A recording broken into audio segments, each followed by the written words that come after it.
les amis, j'espère que vous allez bien. Donc aujourd'hui, on va voir l'exercice 2 sur les limites et continuités. Alors, cette vidéo est dédiée aux élèves de deuxième année bac PC et SVT. Alors, on va voir l'exercice 2. Alors, l'exercice est le suivant. Soit f une fonction définie par quel que soit x supérieur ou égal à 0, f de x égale à 3x à la puissance 3 moins 2x carré plus 1. Quel que soit x strictement inférieur à 0, f de x égale à sinus x sur x. Alors, la première question, c'est justifie que d de f égale à r. La deuxième question, calcule limite lorsque x tend vers plus l'infini de f de x, et limite lorsque x tend vers moins l'infini de f de x. La troisième question, montrer que f est continu en 0. La quatrième question, c'est montrer que f est continu sur R. Alors, on commence par la première question. Justifie que d de f égale à R. Donc, d de f égale, on prend la première fonction qui est définie sur 0 plus l'infini, 0, donc l'intervalle fermé. Alors, x appartient à R tel que x supérieur ou égal à 0, union, donc la deuxième fonction est définie sur x est strictement inférieur à 0, donc x appartient à R tel que, donc x est strictement inférieur à 0 et, donc la deuxième condition, x doit être différent à 0. Donc parce qu'il est au dénominateur. Alors, on a ici x appartient à R tel que x est supérieur ou égal à 0, union x appartient à R tel que, donc ici il reste x est strictement inférieur à 0 parce que x c'est différent à 0, donc 0 n'est pas dans cet intervalle, alors il reste x est strictement inférieur à 0. Donc égal, donc intervalle fermé, donc 0 plus l'infini, union, moins l'infini, 0. Donc, 0 plus l'infini, union, moins l'infini, 0. Donc, c'est l'ensemble R. On a moins l'infini, on a ici 0. On a moins l'infini, 0, c'est cet intervalle. Et 0, donc intervalle fermé, 0 plus l'infini, c'est cet intervalle. Donc, on a l'intervalle, on a l'ensemble R. Donc, le résultat donc df égale à R, l'ensemble R. On passe maintenant à la deuxième question. Calcule limite lorsque x tend vers plus l'infini f de x. Donc, limite lorsque x tend vers plus l'infini f de x égale, donc on prend la première fonction parce qu'elle est définie sur l'intervalle 0 plus l'infini. Donc on remplace f de x par la fonction polynôme 3x à la puissance 3 moins 2x carré plus 1. Alors on prend le terme qui a le plus grande puissance, donc on prend 3x à la puissance 3, c'est limite lorsque x tend vers plus l'infini de 3x à la puissance 3. Donc, plus l'infini à la puissance 3, c'est plus l'infini, fois 3, c'est plus l'infini. On passe à la deuxième limite. Limite lorsque x tend vers moins l'infini, f de x. Limite lorsque x tend vers moins l'infini, f de x. Donc, dans cette limite, on utilise le théorème de Gendarme. Théorème de Gendarme. Donc, on fait l'encadrement du sinus x. Alors, on sait que sinus x est compris entre moins 1 et 1. Donc, ici, on multiplie par 1 sur x les deux membres. Alors, x est strictement inférieur à 0, donc x est négatif. Donc, x est négatif. Donc, ça donne, on change les termes. Alors, on change l'ordre. Alors, ça fait moins 1 sur x, inférieur ou égal à sinus x sur x, et inférieur ou égal à moins 1 sur x. Donc, on calcule limite de 1 sur x et limite de moins 1 sur x.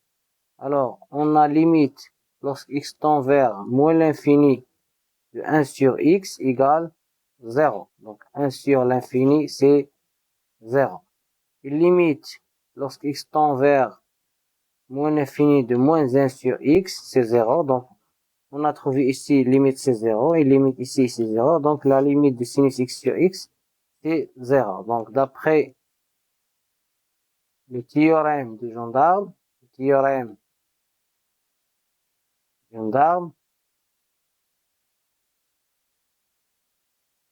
on a limite lorsque x tend vers moins l'infini, sinus x sur x égale à 0. Donc, la limite lorsque x tend vers moins l'infini de f de x égale à 0. On passe maintenant à la troisième question. Montrer que f est continu en 0. Alors, pour montrer que f est continu en 0, il faut montrer que la limite à droite et la limite à gauche égale à f de 0, égale à l'image de 0. Alors, on calcule limite lorsque x tend vers 0 plus, donc à droite de 0, de f de x, et on remplace f de x par la première fonction parce qu'elle est définie en 0 plus l'infini. Donc, si limite lorsque x tend vers 0 plus, f de x c'est 3x à la puissance 3, moins 2x à la puissance carrée plus 1 égale. On remplace x par 0, donc 3 fois 0 moins 2 fois 0 plus 1, ça fait 1 qui est f de 0. Alors, premièrement, on calcule f de 0. f de 0, on calcule l'image de 0 par la première fonction, parce qu'on a ici supérieur ou égal à 0. Alors, f de 0, c'est 3 fois 0, moins 2 fois 0, plus 1, c'est 1. Alors, on a trouvé que f est continu à droite de 0. Droite de 0. On calcule maintenant limite lorsque x tend vers 0 moins de f de x est égal à limite lorsque x tend vers 0 moins de f de x, c'est sinus x sur x. Donc, on prend la deuxième fonction qui est définie sur moins l'infini 0, donc à gauche de 0. Alors, limite de sinus x sur x, c'est 1, qui est égal à f de 0. Alors, f est continu à gauche de 0. Conclusion. Donc, on a f est continu à droite et à gauche en 0. Donc, f est continu en 0. On passe maintenant à la dernière fonction. Donc, montrer que f est continu sur R. Alors, on montre que f est continu sur l'ensemble R. Alors, pour montrer ça, on montre que f est continu sur l'intervalle 0 plus l'infini et aussi est continu sur l'intervalle moins l'infini 0. Et on a dans la question précédente que f est continu en 0. Alors, donc on a f, la fonction f qui est 3x carré à la puissance 3 moins 2x carré plus 1 est une fonction polynomiale, donc est une polynôme.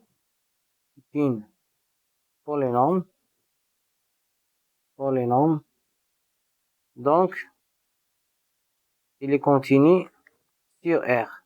Il continue sur R. Et en particulier,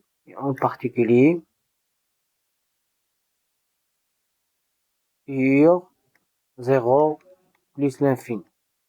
Alors, on a montré que cette fonction est continue sur 0 plus l'infini. On passe à la sinus x sur x. Alors, on a la fonction f, donc, qui est sinus x sur x. Donc, sinus x, il continue sur R, donc il continue sur moins l'infini 0. Donc, sinus x, sinus x, il continue sur moins l'infini 0. et x aussi il continue sur moins l'infini 0, donc x différent à 0, donc f sinus x sur x il continue sur moins l'infini 0. Alors on a montré aussi que sinus x sur x il continue sur moins l'infini 0. Donc, pour montrer ça, il faut montrer que sinus x il continue sur cet intervalle et x il continue sur cet intervalle et aussi x est différent à 0. Donc pour montrer que la fonction f sur g est continue, il faut montrer que f est continue et g est continue et aussi g est différent à 0. Alors, on a f est continue sur l'intervalle 0 plus l'infini, f est continue sur l'intervalle moins l'infini 0, et on a aussi f est continue en 0 d'après la question précédente, donc la troisième condition, donc f est continue en 0. Donc, comme conclusion, f est continue sur R.